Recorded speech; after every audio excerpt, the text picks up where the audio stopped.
We're just casually in Central Park in New York. It's incredible just to be filming here in the first place, and there are massive crowds of people all around, which is amazing. No, we did not expect this to happen in New York. It's really odd. I can't quite get my head around it. I said to Matt just before we came that there are no paparazzi in New York. They don't exist. That's not true.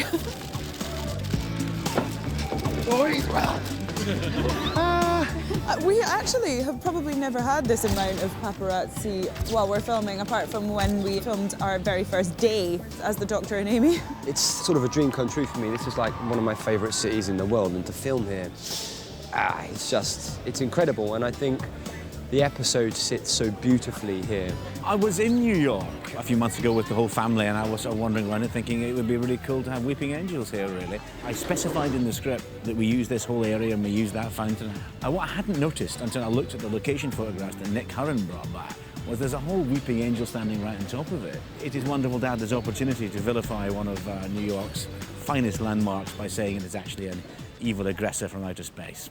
I always wanted to visit the Statue of Liberty. I guess she got impatient.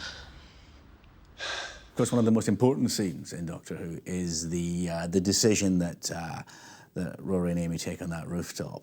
And it's one of the most iconically New York scenes you've got. So we shot the scene on top of the skyscraper in New York, just in the car park at the Upper Boat Studios, which wasn't quite New York. All they had was these boards that were black with little lights on them. Everything that I've been doing has been filmed here in lovely Cardiff, but essentially they had recreated the rooftop and had a great big green screen as well, which they'll be able to put the New York skyline onto. We should be making sure we know, like, when you get up, you shouldn't just hop up. Yeah. And then when you're up there, the whole time, there is a big jeopardy of falling off. So on the day, falling off the skyscraper in New York went really well. It must have been because of the intense rehearsals that we did. I'm scared. Are you? Want to try one at a time first? Yeah. It's a tricky thing to just trust the mats. Obviously, there's crash mats there, so trust that and let your body go. It's very difficult. Your instinct is to put your feet down as they were doing themselves before. I managed to collide with Arthur's knee, and he really didn't take that like a man.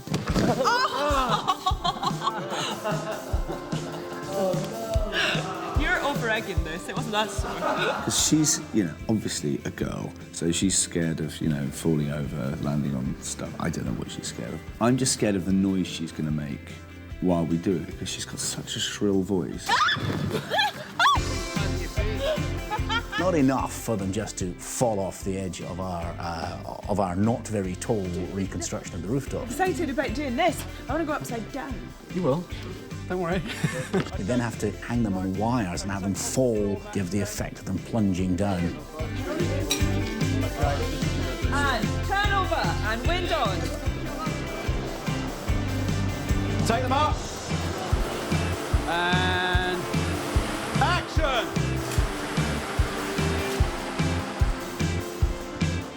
One of the important things to me about this episode was it had to be Rory and Amy that won the day, and they had to do it against the Doctor's wishes.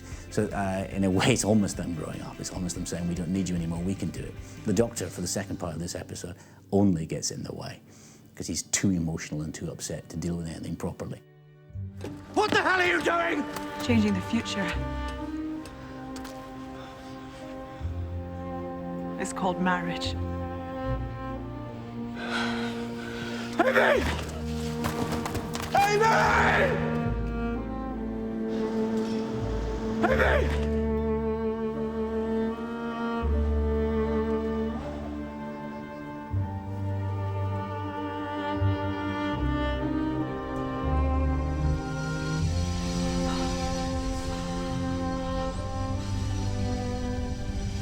Doctor!